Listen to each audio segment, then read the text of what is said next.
Hello my dear bold learners, I am Vinayak and I welcome you all to the bold learners YouTube channel. So ನಾವು ಈಗಾಗಲೇ ಹಿಂದಿನ ವಿಡಿಯೋದಲ್ಲಿ ಆದರ್ಶ ವಿದ್ಯಾಲಯದ ಪ್ರಶ್ನೆ ಪತ್ರಿಕೆಯನ್ನು ಸಾಲ್ವ್ ಮಾಡ್ತಿದ್ವಿ ಹೌದಾ. 2011ನೇ ಇಸ್ವಿಯ ಆದರ್ಶ ವಿದ್ಯಾಲಯ ಪ್ರಶ್ನೆ ಪತ್ರಿಕೆಯನ್ನು ಸಾಲ್ವ್ ಮಾಡ್ತಿದ್ವಿ. ಸೊ ಈಗಾಗಲೇ ನಾವು ಜಿ ಕೆ ಕ್ವಶನ್ಗಳನ್ನ ಅಂದರೆ ಸಾಮಾನ್ಯ ಜ್ಞಾನದ ಪ್ರಶ್ನೆಗಳನ್ನ ಸಾಲ್ವ್ ಮಾಡಿದ್ದೀವಿ. ಆಮೇಲೆ ಇಂಗ್ಲೀಷ್ ವಿಷಯಕ್ಕೆ ಸಂಬಂಧಪಟ್ಟಂಥ ಪ್ರಶ್ನೆಗಳನ್ನ ಸಾಲ್ವ್ ಮಾಡಿದ್ವಿ. ಓಕೆ, ಹಾಗಾದರೆ ಈ ಒಂದು ವಿಡಿಯೋದಲ್ಲಿ ವಿಜ್ಞಾನ ವಿಷಯಕ್ಕೆ ಸಂಬಂಧಪಟ್ಟಂಥ ಪ್ರಶ್ನೆಗಳನ್ನ ಸಾಲ್ವ್ ಮಾಡೋಣ. ಸೈನ್ಸ್ ವಿಷಯಕ್ಕೆ ಸಂಬಂಧಪಟ್ಟಂಥ ಪ್ರಶ್ನೆಗಳನ್ನ ಸಾಲ್ವ್ ಮಾಡೋಣ. ಹಾಗಿದ್ರೆ ನೀವಿನ್ನೂ ನಮ್ಮ ಚಾನಲ್ನ ಸಬ್ಸ್ಕ್ರೈಬ್ ಮಾಡ್ಕೊಂಡಿಲ್ಲ ಅಂತಂದರೆ ಸಬ್ಸ್ಕ್ರೈಬ್ ಮಾಡ್ಕೊಳ್ಳಿ ಅಂತ ಹೇಳ್ತಾ ಮೊದಲನೇ ಪ್ರಶ್ನೆಯನ್ನು ನೋಡೋಣ. ಓಕೆ, ವಿಜ್ಞಾನದ ಮೊದಲನೇ ಪ್ರಶ್ನೆಯನ್ನು ನೋಡೋಣ. ಮೊದಲನೇ ಪ್ರಶ್ನೆ ನೋಡ್ರಿ ಇಲ್ಲಿ. The energy used to prepare food in a plant is ಅಂತ ಕೇಳಿದ್ದಾರೆ. ಸಸ್ಯಗಳು ಆಹಾರ ತಯಾರಿಸಿಕೊಳ್ಳಲು ಬಳಸುವ ಶಕ್ತಿ. ಸಸ್ಯಗಳು ಆಹಾರ ತಯಾರಿಸಿಕೊಳ್ಳಲು ಬಳಸುವ ಶಕ್ತಿ ಯಾವುದಂತ ಕೇಳಿದ್ದಾರೆ. ಆಪ್ಷನ್ಗಳನ್ನ ನೋಡ್ಕೊತ ಹೋಗ್ರಿ. ವಿಂಡ್ ಎನರ್ಜಿ ಅಂತ ಇದೆ. ಸೊ ಗಾಳಿ ಶಕ್ತಿಯನ್ನು ಬಳಸೋದಿಲ್ಲ ಪ್ಲಾಂಟ್ಗಳು ತಮ್ಮ ಆಹಾರವನ್ನು ತಯಾರಿಸಲಿಕ್ಕೆ. ಆಮೇಲೆ ಆಪ್ಷನ್ ಬಿ ನೋಡ್ರಿ, ಎಲೆಕ್ಟ್ರಿಕ್ ಎನರ್ಜಿ ವಿದ್ಯುತ್ ಶಕ್ತಿಯನ್ನು ಬಳಸ್ತಾವ ಇಲ್ಲ. ಬಯೋ ಎನರ್ಜಿ ಜೈವಿಕ ಶಕ್ತಿಯನ್ನು ಬಳಸ್ತಾವ ಇಲ್ಲ. ಬದಲಾಗಿ ಅವೇನು ಮಾಡ್ತಾವ, ಸೂರ್ಯನಿಂದ ಬರುವಂತಹ ಸೌರ ಶಕ್ತಿಯನ್ನು ಉಪಯೋಗಿಸ್ತಾವೆ ಹೌದಾ. ದ್ಯುತಿ ಸಂಶ್ಲೇಷಣೆ ಕ್ರಿಯೆಯನ್ನು ಮಾಡಲಿಕ್ಕೆ ಏನು ಬೇಕು, ಸೂರ್ಯನ ಶಕ್ತಿ ಬೇಕು ಹೌದಾ.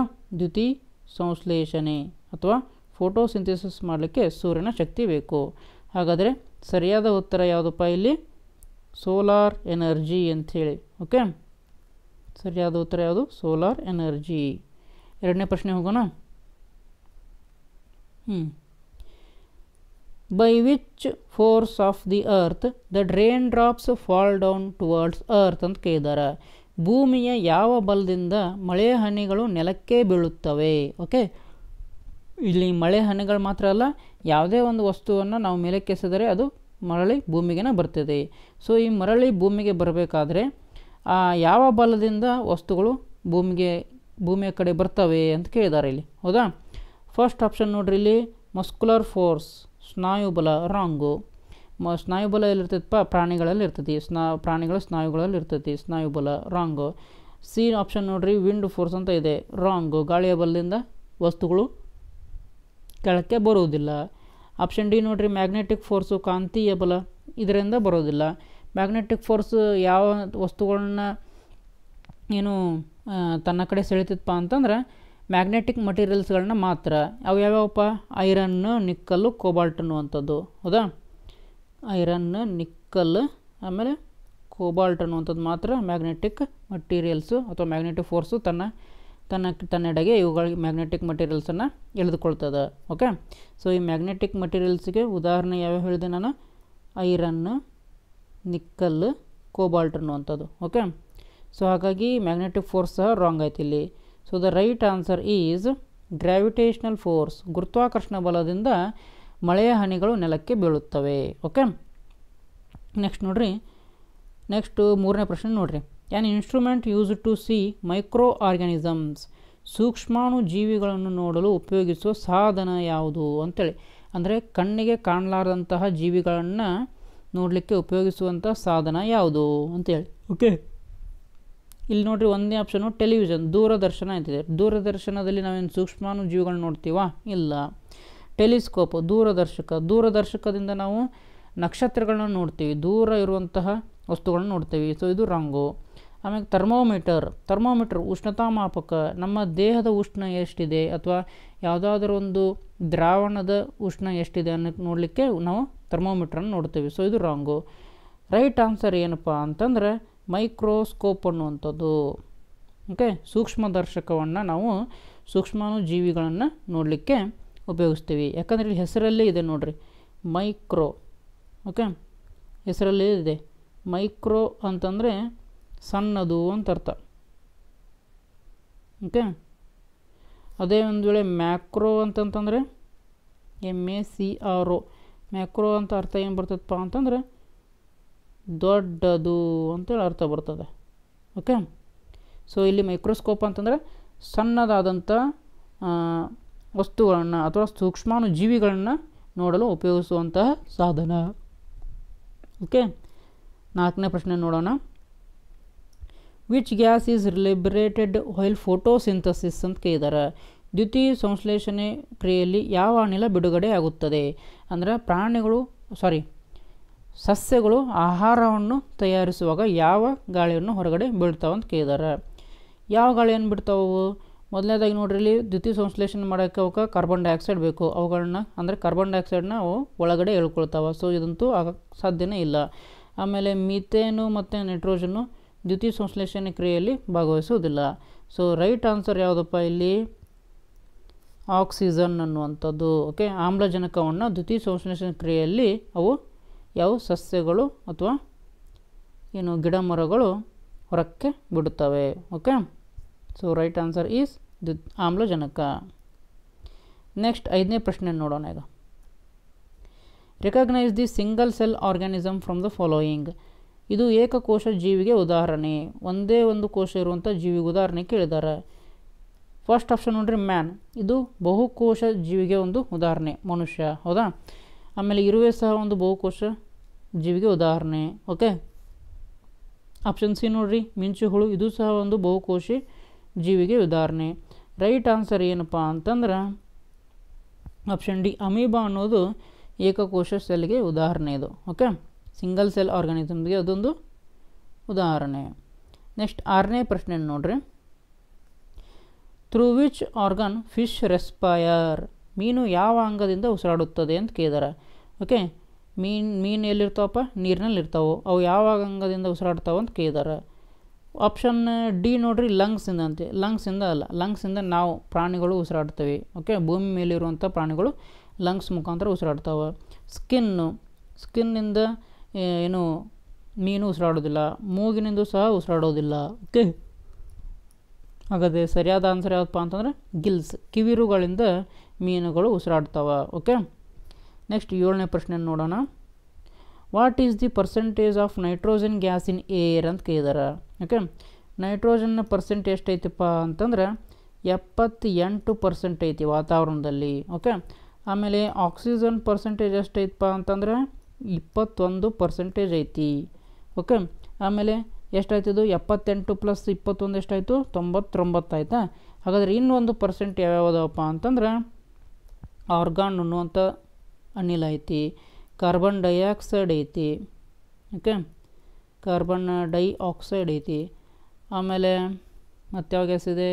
Other gases. ಓಕೆ, ಹಾಗಾದರೆ 78% ನೈಟ್ರೋಜನು, 21% ಆಕ್ಸಿಜನು, ಆಮೇಲೆ ಇನ್ನುಳಿದಂಥ 1% ಆರ್ಗಾನು, ಕಾರ್ಬನ್ ಡೈಆಕ್ಸೈಡು ಮತ್ತು ಇನ್ನುಳಿದಂಥ ಅನಿಲಗಳು ಕೂಡಿ ಟೋಟಲ್ 100% ಆಗ್ತದೆ. ಸೊ ಹಂಗಾದರೆ ರೈಟ್ ಆನ್ಸರ್ ಏನಪ್ಪ ಅಂತಂದ್ರೆ ನೈಟ್ರೋಜನ್ ಗ್ಯಾಸು 78% ಇದೆ. ಓಕೆ, ನೆಕ್ಸ್ಟ್ 8ನೇ ಪ್ರಶ್ನೆಯನ್ನು ನೋಡೋಣ. Where does cactus plant store water ಅಂತೇಳಿ. ಕಳ್ಳಿ ಗಿಡವು ನೀರನ್ನು ಎಲ್ಲಿ ಶೇಖರಿಸಿಟ್ಟುಕೊಳ್ಳುತ್ತದೆ ಅಂತೇಳಿ. ಈ ಕಳ್ಳಿ ಗಿಡ ಅಥವಾ ಕ್ಯಾಕ್ಟಸ್ ಪ್ಲಾಂಟ್ ಎಲ್ಲಿರ್ತಪ್ಪ ಅಂತಂದರೆ ಮರುಭೂಮಿಯಲ್ಲಿ ಇರ್ತದೆ. ಓಕೆ, ಮರುಭೂಮಿಯಲ್ಲಿ ನಿಮಗೆಲ್ಲ ಗೊತ್ತಿರೋ ಹಾಗೆ ನೀರಿನ ಪ್ರಮಾಣ ಕಡಿಮೆ ಇರ್ತದೆ. ಸೊ ಹಾಗಾಗಿ ಈ ಕ್ಯಾಕ್ಟಸ್ ಅನ್ನುವಂಥ ಗಿಡ ನೀರನ್ನು ಎಲ್ಲಿ ಶೇಖರಣೆ ಮಾಡಿ ಇಟ್ಕೊಳ್ತದಪ್ಪ ಅಂತಂದ್ರೆ ತನ್ನ ಕಾಂಡದಲ್ಲಿ, ಓಕೆ, ಸ್ಟೆಮ್ದಲ್ಲಿ ನೀರನ್ನು ಸ್ಟೋರ್ ಮಾಡಿ ಇಟ್ಕೊಳ್ತದೆ. ಓಕೆ, ನೆಕ್ಸ್ಟ್ ಪ್ರಶ್ನೆ ನೋಡಿರಿ, 9ನೇದು. Name the active part of the air. ಗಾಳಿಯ ಕ್ರಿಯಾಶೀಲ ಭಾಗವನ್ನು ಹೆಸರಿಸಿ ಅಂತ ಇದ್ದಾರೆ. ಗಾಳಿಯ ಕ್ರಿಯಾಶೀಲ ಭಾಗ ಅಂದರೆ ಯಾವುದಪ್ಪ ಅಂತಂದ್ರೆ ಆಕ್ಸಿಜನ್ ಅನ್ನುವಂಥದ್ದು. ಓಕೆ, ಯಾಕೆ ಆಕ್ಸಿಜನ್ ಅನ್ನುವಂಥದ್ದು ಅಂತಂದ್ರೆ ಈ ಆಕ್ಸಿಜನ್ನು ನಮ್ಮ ಉಸಿರಾಟಕ್ಕೆ ಹೆಲ್ಪ್ ಮಾಡ್ತದೆ, ರೆಸ್ಪಿರೇಷನ್ಗೆ ಹೆಲ್ಪ್ ಮಾಡ್ತದೆ. ಆಮೇಲೆ ದಹನಕ್ಕೆ ಹೆಲ್ಪ್ ಮಾಡ್ತದೆ. ಅಂದರೆ ಒಂದು ಬೆಂಕಿ ಹೊತ್ತಿಕೊಳ್ಳಲು ಅದು ಆಕ್ಸಿಜನ್ ಅನ್ನುವಂಥದ್ದು ಹೆಲ್ಪ್ ಮಾಡ್ತದೆ. ಸೊ ಹಾಗಾಗಿ ಆ್ಯಕ್ಟಿವ್ ಪಾರ್ಟ್ ಆಫ್ ಏರ್ ಏನಪ್ಪ ಅಂತಂದ್ರೆ ಆಕ್ಸಿಜನ್ನು. ಓಕೆ, ಆಮೇಲೆ ಈ ನೈಟ್ರೋಜನ್ ಅನ್ನುವಂಥದ್ದು ಆ್ಯಕ್ಟಿವ್ ಪಾರ್ಟ್ ಅಲ್ಲ, ಇನ್ಆ್ಯಕ್ಟಿವ್ ಪಾರ್ಟ್ ಆಫ್ ಏರ್ ಇದು. ಓಕೆ, ನೆಕ್ಸ್ಟ್ ಪ್ರಶ್ನೆ ಹೋಗೋಣ. 10ನೇ ಪ್ರಶ್ನೆ. Example for self luminous body. ಸ್ವಯಂ ಪ್ರಕಾಶಮಾನ ವಸ್ತುವಿಗೆ ಉದಾಹರಣೆ. ಅಂದರೆ ಯಾವ ವಸ್ತು ಯಾವ ವಸ್ತುವಿಗೆ ತನ್ನ ಸ್ವಂತ ಪ್ರಕಾಶ ಇದೆ, ಬೆಳಕು ಇದೆ ಅಂತ ಕೇಳಿದ್ದಾರೆ. ಓಕೆ, ಸೊ ಆಪ್ಷನ್ಸ್ ನೋಡ್ತಾ ಹೋಗೋಣ. ಮೂನ್ಗೆ ತನ್ನ ಸ್ವಂತವಾದಂತಹ ಪ್ರಕಾಶ ಇಲ್ಲ ಅಥವಾ ಲೈಟ್ ಇಲ್ಲ, ಇದು ಏನು ಮಾಡ್ತದಪ್ಪ ಅಂತಂದ್ರೆ ಸೂರ್ಯನಿಂದ ಬಂದಂತಹ ಬೆಳಕನ್ನು ಪ್ರತಿಫಲನ ಮಾಡ್ತದೆ, ರಿಫ್ಲೆಕ್ಟ್ ಮಾಡ್ತದೆ. ಓಕೆ, ಆಪ್ಷನ್ ಸಿಗೆ ನೋಡಿರಿ, ಟ್ರೀಗಂತೂ ಸೆಲ್ಫ್ ಲುಮಿನಸ್ ಅಲ್ಲ, ಅದು ಪ್ರಕಾಶಮಾನ ಇಲ್ಲ. ಓಕೆ, ಸ್ವಯಂ ಪ್ರಕಾಶಮಾನ ಅಲ್ಲ. ಗ್ಲಾಸ್ ಸಹ ಸ್ವಯಂ ಪ್ರಕಾಶಮಾನ ಅಲ್ಲ. ಹಾಗಾದರೆ ರೈಟ್ ಆನ್ಸರ್ ಯಾವುದಪ್ಪ ಅಂತಂದ್ರೆ ಸ್ಟಾರ್ಸ್ ಅನ್ನುವಂಥದ್ದು. ಸೆಲ್ಫ್ ಲುಮಿನಸ್ ಬಾಡಿಗೆ ಉದಾಹರಣೆ ಯಾವುದಪ್ಪ ಅಂದರೆ ಸ್ಟಾರ್ಸು. ಸ್ವಯಂ ಪ್ರಕಾಶಮಾನ ವಸ್ತುವಿಗೆ ಉದಾಹರಣೆ ಯಾವುದಪ್ಪ ಅಂದರೆ ನಕ್ಷತ್ರಗಳು. ಇದಕ್ಕೊಂದು ಕಾಮನ್ ಉದಾಹರಣೆ ಯಾವುದಪ್ಪ ಅಂತಂದರೆ ಸೂರ್ಯನೂ ಸಹ ಒಂದು ನಕ್ಷತ್ರ, ಹೌದಾ. ಸೂರ್ಯನಿಗೆ ತನ್ನದೇ ಆದಂಥ ಸ್ವಂತ ಬೆಳಕು ಇದೆ. ನೆಕ್ಸ್ಟ್ ಪ್ರಶ್ನೆ ಯಾವುದಪ್ಪ ಅಂತಂದ್ರೆ 11ನೇ ಪ್ರಶ್ನೆ. Whose light does moon reflects ಅಂತೇಳಿ. ಓಕೆ, ಚಂದ್ರ ಯಾರ ಬೆಳಕನ್ನು ಪ್ರತಿಫಲಿಸುತ್ತಾನೆ? ಇದೇ ಹೇಳಿದ್ನಲ್ಲ, ಚಂದ್ರ ಯಾರ ಬೆಳಕನ್ನು ಪ್ರತಿಫಲಿಸುತ್ತಾನಪ್ಪ ಅಂತಂದ್ರೆ ಸ್ಟಾರ್ ಲೈಟು. ಆಪ್ಷನ್ಸ್ಗಳು ನೋಡ್ಕೊಂಡು ತಗೋಣ. ಅರ್ತ್ ಲೈಟ್ ಅಂತ ಇದೆ. ಅರ್ತಿಗೇ ಫಸ್ಟ್ ಆಫ್ ಆಲ್ ಬೆಳಕಿಲ್ಲ. ಓಕೆ, ಸೊ ಹಾಗಾಗಿದ್ದು ರಾಂಗು. ಆಮೇಲೆ ಓನ್ ಲೈಟ್, ಚಂದ್ರನಿಗೆ ಸ್ವಂತವಾದಂಥ ಬೆಳಕಿಲ್ಲ. ಆಪ್ಷನ್ ಸಿ ನೋಡಿರಿ, ಸ್ಟಾರ್ ಲೈಟ್, ನಕ್ಷತ್ರ ಬೆಳಕನ್ನು ಚಂದ್ರ ಪ್ರತಿಫಲನ ಮಾಡೋದಿಲ್ಲ. ಯಾರ ಬೆಳಕನ್ನು ಪ್ರತಿಫಲನ ಮಾಡ್ತಾನಪ್ಪ ಅಂತಂದ್ರೆ ಚಂದ್ರ ಸನ್ಲೈಟನ್ನು ಪ್ರತಿಫಲನ ಮಾಡ್ತಾನೆ. ಓಕೆ, ರಿಫ್ಲೆಕ್ಟ್ ಮಾಡ್ತಾನೆ. 12ನೇ ಪ್ರಶ್ನೆ ನೋಡೋಣ. On which day lunar Eclipse occurs? ಯಾವ ದಿನದಂದು ಚಂದ್ರಗ್ರಹಣ ಸಂಭವಿಸುತ್ತದೆ ಅಂತ ಕೇಳಿದಾರೆ. ಓಕೆ, ಮೊದಲನೇದಾಗಿ ಚಂದ್ರಗ್ರಹಣ ಯಾವಾಗ ಆಗ್ತಿತ್ತಪ್ಪ ಅಂತ ನೋಡೋದಾದ್ರೆ ಇದನ್ನು ಸನ್ ಅಂತ ಅಂದ್ಕೊಳ್ಳಿ. ಓಕೆ, ಇದು ಸನ್ನು. ಆಮೇಲೆ ಇದು ಅರ್ತ್ ಅಂತ ಅಂದ್ಕೊಳ್ಳಿ, EARTH, ಅರ್ತ್ ಅಂದರೆ ಭೂಮಿ. ಆಮೇಲೆ ಭೂಮಿ ಆಯಿತಾ, ನೆಕ್ಸ್ಟು ಮೂನು, ಚಂದ್ರ ಅಂತ ಬರ್ಕೊಳ್ಳಿ, ಮೂನು. ಈ ಥರ ಯಾವಾಗ ಚಂದ್ರ ಮತ್ತು ಸೂರ್ಯನ ನಡುವೆ ಈ ಭೂಮಿ ಬರ್ತದೆ ನೋಡ್ರಿ, ಆವಾಗ ಲೂನಾರ್ ಎಕ್ಲಿಪ್ಸ್ ಅನ್ನುವಂಥದ್ದು ಆಗ್ತದೆ. ಓಕೆ, ಲೂನಾರ್ ಎಕ್ಲಿಪ್ಸ್ ಅಂತಂದ್ರೇನು? ಚಂದ್ರಗ್ರಹಣ ಅಂತೇಳಿ. ಓಕೆ, ಅರ್ಥ ಆಯ್ತಾ? ಯಾವಾಗ ಈ ಚಂದ್ರ ಮತ್ತು ಈ ಸೂರ್ಯನ ನಡುವೆ ಭೂಮಿ ಬರ್ತದೋ ಅವಾಗ ಚಂದ್ರಗ್ರಹಣ ಆಗ್ತದೆ. ಅಂದ್ರೆ ಈ ಇದು ಸೂರ್ಯನಿಂದ ಬರುವಂಥ ಬೆಳಕನ್ನು ಈ ಭೂಮಿ ಇದೆ ನೋಡ್ರಿ, ಭೂಮಿ ಚಂದ್ರನ ಮೇಲೆ ಬೀಳಲಿಕ್ಕೆ ಬಿಡೋದಿಲ್ಲ, ಅಡ್ಡಲಾಗಿ ನಿಲ್ತದೆ. ಓಕೆ, ಅಂದರೆ ಸೂರ್ಯನ ಬೆಳಕು ಚಂದ್ರನ ತಲುಪಲಿಕ್ಕೆ ಈ ಭೂಮಿ ಅನ್ನೋದು ಬಿಡೋದಿಲ್ಲ. ಅವಾಗ ಏನಾಗ್ತದಪ್ಪ ಅಂತಂದ್ರೆ ಚಂದ್ರಗ್ರಹಣ ಆಗ್ತದೆ. ಸೊ ಹಾಗಾದರೆ ಚಂದ್ರಗ್ರಹಣ ಯಾವ ದಿನದಂದು ಆಗ್ತದಪ್ಪ ಅಂತಂದ್ರೆ ಫುಲ್ ಮೂನ್ ಡೇ, ಹುಣ್ಣಿಮೆ ದಿನದಂದು ಆಗ್ತದೆ. ಓಕೆ, ಹುಣ್ಣಿಮೆ ದಿನದಂದು ಚಂದ್ರಗ್ರಹಣ ಆಗ್ತದೆ. ನೆಕ್ಸ್ಟ್ 13ನೇ ಪ್ರಶ್ನೆ ನೋಡೋಣ. Harsh sound of vehicles caused ಅಂತ ಕೇಳಿದಾರೆ. ವಾಹನಗಳ ಕರ್ಕಶ ಶಬ್ದದಿಂದ ಯಾವ ಮಾಲಿನ್ಯ ಉಂಟಾಗುತ್ತದೆ? ಈಸಿ. ವಾಟರ್ ಪೊಲ್ಯೂಷನ್ ಅಂತೂ ಆಗೋಲ್ಲ, ಎನ್ವಿರಾನ್ಮೆಂಟಲ್ ಪೊಲ್ಯೂಷನ್ನು ಆಗೋದಿಲ್ಲ, ಆಮೇಲೆ ಏರ್ ಪೊಲ್ಯೂಷನ್ ಆಗೋದಿಲ್ಲ. ಇದರ ಬದಲಾಗಿ ಸೌಂಡ್ ಮಾಡತ್ತಾರಲ್ಲ ವಾಹನಗಳ ಸೌಂಡು, ಸೊ ಹಾಗಾಗಿ ಇಲ್ಲಿ ಸೌಂಡ್ ಪೊಲ್ಯೂಷನ್ ಆಗ್ತದೆ, ಶಬ್ದ ಮಾಲಿನ್ಯ ಆಗ್ತದೆ. ಓಕೆ, ನೆಕ್ಸ್ಟು 14ನೇ ಪ್ರಶ್ನೆ ನೋಡೋಣ. ಏನಿತ್ತಪ್ಪ 14ನೇ ಪ್ರಶ್ನೆ? World environment day is celebrated on ಅಂತ ಕೇಳಿದಾರೆ. ವಿಶ್ವ ಪರಿಸರ ದಿನವನ್ನು ಯಾವಾಗ ಆಚರಿಸಲಾಗುವುದು? ಯಾವಾಗ ಆಚರಿಸಲಾಗ್ತದಪ್ಪ ಅಂತಂದರೆ ಜೂನ್ 5ರಂದು ವಿಶ್ವ ಪರಿಸರ ದಿನವನ್ನು ಆಚರಿಸಲಾಗ್ತದೆ. ಓಕೆ, ಯಾಕೆ ಆಚರಿಸ್ಬೇಕಪ್ಪ ಅಂತಂದರೆ ಪರಿಸರದ ಬಗ್ಗೆ ಜಾಗೃತಿಯನ್ನು ಮೂಡಿಸಲು ನಾವು ಏನು ಮಾಡಬೇಕು? ವಿಶ್ವ ಪರಿಸರ ದಿನಾಚರಣೆಯನ್ನು ಆಚರಿಸಬೇಕು. ನೈಸರ್ಗಿಕ ಸಂಪತ್ತನ್ನು ರಕ್ಷಿಸಲು ಮತ್ತು ಸುಸ್ಥಿರ ಕ್ರಮಗಳನ್ನ ತೆಗೆದುಕೊಳ್ಳಲು ಏನು ಮಾಡಬೇಕಪ್ಪ ನಾವು ಅಂತಂದ್ರೆ ವಿಶ್ವ ಪರಿಸರ ದಿನವನ್ನು ಆಚರಿಸಿ ಅದರ ಬಗ್ಗೆ ಜಾಗೃತಿಯನ್ನು ಮೂಡಿಸುವಂಥ ಕೆಲಸ ಮಾಡಬೇಕು. ಇದನ್ನು ಯಾವಾಗ ಆಚರಿಸ್ತಾರಪ್ಪ ಅಂತಂದ್ರೆ ಪ್ರತಿ ವರ್ಷ ಜೂನ್ 5ರಂದು ವಿಶ್ವ ಪರಿಸರ ದಿನವನ್ನು ಆಚರಿಸಲಾಗ್ತದೆ. ಓಕೆ, ಆಮೇಲೆ 15ನೇ ಪ್ರಶ್ನೆ ನೋಡೋಣ. ಏನಿತ್ತು 15ನೇ ಪ್ರಶ್ನೆ? Name the low cost means of communication. ಅತ್ಯಂತ ಕಡಿಮೆ ವೆಚ್ಚದ ಸಮೂಹ ಮಾಧ್ಯಮ ಯಾವುದು ಅಂತ ಕೇಳಿದಾರೆ. ಓಕೆ, ಅಂದರೆ ಕಡಿಮೆ ಖರ್ಚಿನಲ್ಲಿ ನಮಗೆ ಒಂದು ಮಾಹಿತಿಯನ್ನು ತಲುಪಿಸುವಂತಹ ಮಾಧ್ಯಮ ಯಾವುದು ಅಂತ ಕೇಳಿದಾರೆ. ಓಕೆ, ಆಪ್ಷನ್ಸ್ ನೋಡ್ತಾ ಹೋಗೋಣ. ಒಂದನೇ ಆಪ್ಷನ್ ಏನೈತಪ್ಪ ಅಂತಂದ್ರೆ ಟಿ ವಿ ದೂರದರ್ಶನ ಅಂತಿದೆ. ಓಕೆ, ಈ ಟಿ ವಿ ಅಥವಾ ದೂರದರ್ಶನ ಅಂತಿದೆ ನೋಡಿರಿ. ಫಸ್ಟ್ ಆಫ್ ಆಲ್ ಟಿ ವಿದು ಏನು ರೇಟ್ ಏನು ಕಮ್ಮಿ ಇರ್ತದ, ಅದು ಹೆಚ್ಚಿಗೆ ಇರ್ತದೆ. ಆಮೇಲೆ ಟಿ ವಿ ತೊಗೊಂಡಪ್ಪ ಅಂತಂದ್ರೆ ಅದರದ್ದು ಕೇಬಲ್ ಖರ್ಚು ಕೊಡಬೇಕು, ಹೌದಾ. ಫಸ್ಟ್ ಆಫ್ ಆಲು ಈ ಟಿ ವಿದು ರೇಟ್ ಹೆಚ್ಚಿಗೆ ಇರ್ತದೆ, ಹೌದಾ, ಪ್ರೈಸು. ಆಮೇಲೆ ಟಿ ವಿ ತೊಗೊಂಡಾದ್ಮೇಲೆ ಅದರ ಕೇಬಲ್ ಖರ್ಚು ಕೊಡಬೇಕು, ಹೌದಾ. ಆಮೇಲೆ ಅದರ ಸಬ್ಸ್ಕ್ರಿಪ್ಷನ್ಸ್ ಇರ್ತಾವೆ, ಹೌದಾ, ಸಬ್ಸ್ಕ್ರಿಪ್ಷನ್ಸ್ ಇರ್ತಾವೆ. ಆಮೇಲೆ ಅದರ ಟಿ ವಿಯಲ್ಲಿ ಬರುವಂತಹ ಏನು ವಿಡಿಯೋಗಳು ಅಥವಾ ಧಾರಾವಾಹಿಗಳು ಅಥವಾ ಮೂವಿಗಳು ಮಾಡಲಿಕ್ಕೆ ಅವು ಭಾಳಷ್ಟು ಖರ್ಚಾಗ್ತದೆ. ಪ್ರೊಡಕ್ಷನ್ ಕಾಸ್ಟ್ ಹೆಚ್ಚಿಗೆ ಇರ್ತದೆ, ಹೌದಾ, ಪ್ರೊಡಕ್ಷನ್ ಖರ್ಚು ಹೆಚ್ಚಿಗೆ ಇರ್ತದೆ. ಸೊ ಹಾಗಾಗಿ ಈ ಕೊಟ್ಟಂಥ ಆಪ್ಷನ್ಗಳಲ್ಲಿ ಟಿ ವಿ ಅನ್ನುವಂಥದ್ದು ಅತ್ಯಂತ ಕಡಿಮೆ ವೆಚ್ಚದ ಸಮೂಹ ಮಾಧ್ಯಮ ಆಗಲಿಕ್ಕೆ ಸಾಧ್ಯನೇ ಇಲ್ಲ, ಹೌದಾ. ಸೊ ಹಾಗಾಗಿ ಈ ಟಿ ವಿ ಅನ್ನುವಂಥದ್ದು ರಾಂಗ್ ಆಯಿತು.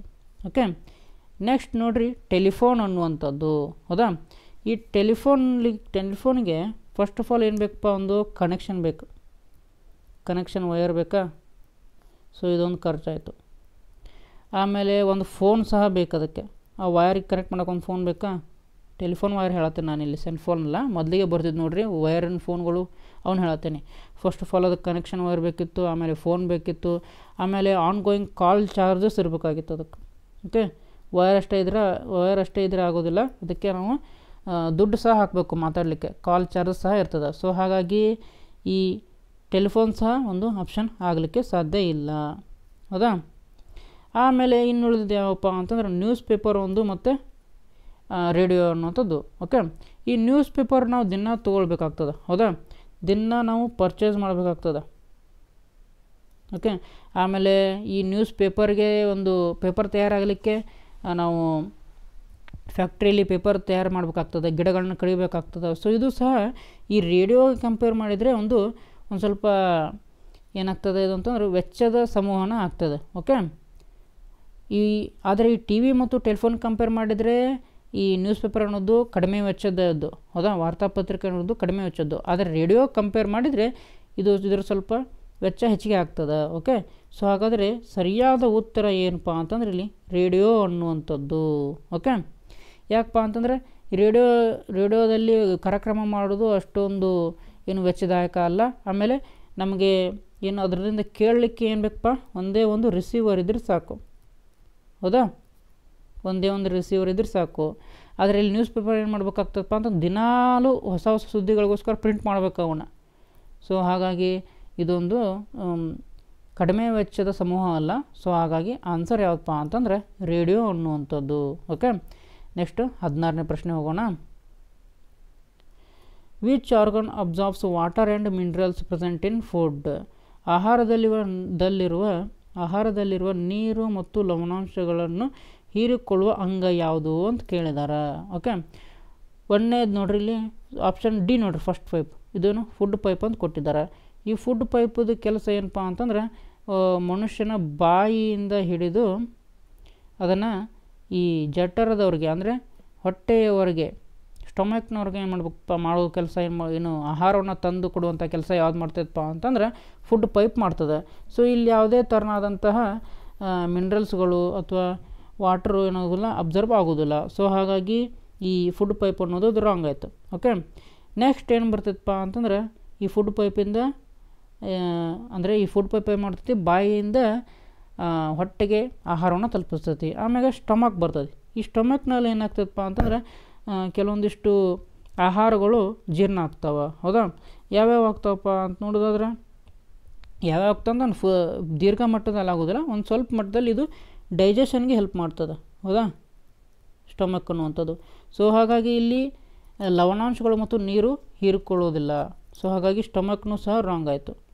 ನೆಕ್ಸ್ಟ್ ಇನ್ನು ಯಾವ್ಯಾವ ಉಳ್ದಾವಪ್ಪ ಅಂತಂದ್ರೆ ಆಪ್ಷನ್ಗಳು ಸ್ಮಾಲ್ ಇಂಟೆಸ್ಟೈನ್ ಒಂದು ಉಳ್ದೈತಿ ಮತ್ತು ಲಾರ್ಜ್ ಇಂಟೆಸ್ಟೈನ್ ಅಂತ ಉಳ್ದೈತಿ. ಓಕೆ, ಫಸ್ಟು ಫುಡ್ ಪೈಪಿಗೆ ಬಂತು ಆಹಾರ, ಆಮೇಲೆ ಸ್ಟಮಕ್ಕಿಗೆ ಬಂತು, ಆಮೇಲೆ ಯಾವುದಕ್ಕೆ ಬರ್ತದೆ, ಸ್ಮಾಲ್ ಇಂಟೆಸ್ಟೈನಿಗೆ ಬರ್ತದೆ, ಸಣ್ಣ ಕರಳಿಗೆ ಬರ್ತದೆ. ಸೊ ಈ ಸಣ್ಣ ಕರಳಿನಲ್ಲಿ ಏನೇನಾಗ್ತದಪ್ಪ ಅಂತಂದ್ರೆ ನ್ಯೂಟ್ರಿಯೆಂಟ್ಗಳು ಅಬ್ಸಾರ್ಬ್ ಆಗ್ತವೆ.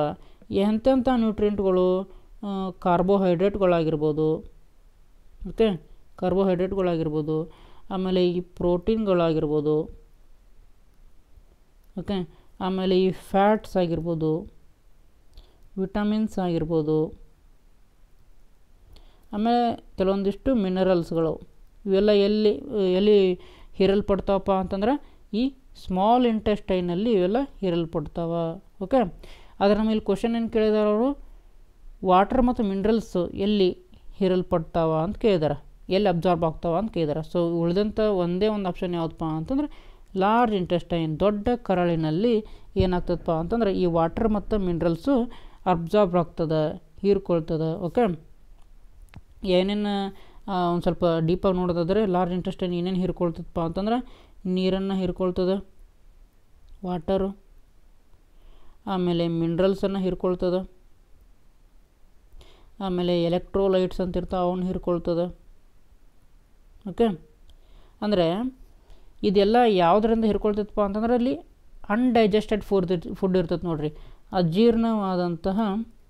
ಅಜೀರ್ಣವಾದಂತಹ ಅಂದರೆ ಅನ್ಡೈಜೆಸ್ಟೆಡ್ ಫುಡ್ ಏನಿರ್ತೈತೆ ನೋಡ್ರಿ, ಅದರಿಂದ ಈ ನಮ್ಮ ಲಾರ್ಜ್ ಇಂಟೆಸ್ಟೈನ್ ಅಥವಾ ದೊಡ್ಡ ಕರಳು ನೀರನ್ನು ಹೀರ್ಕೊಳ್ತದೆ, ಮಿನರಲ್ಸನ್ನು ಹೀರ್ಕೊಳ್ತದೆ, ಎಲೆಕ್ಟ್ರೋಲೈಟ್ಸನ್ನು ಹೀರ್ಕೊಳ್ತದೆ. ಓಕೆ, ಸೊ ಹಾಗಾಗಿ ಸರಿಯಾದ ಉತ್ತರ ಯಾವುದಪ್ಪ ಅಂತಂದ್ರೆ ಲಾರ್ಜ್ ಇಂಟೆಸ್ಟೈನ್ ಅನ್ನುವಂಥದ್ದು.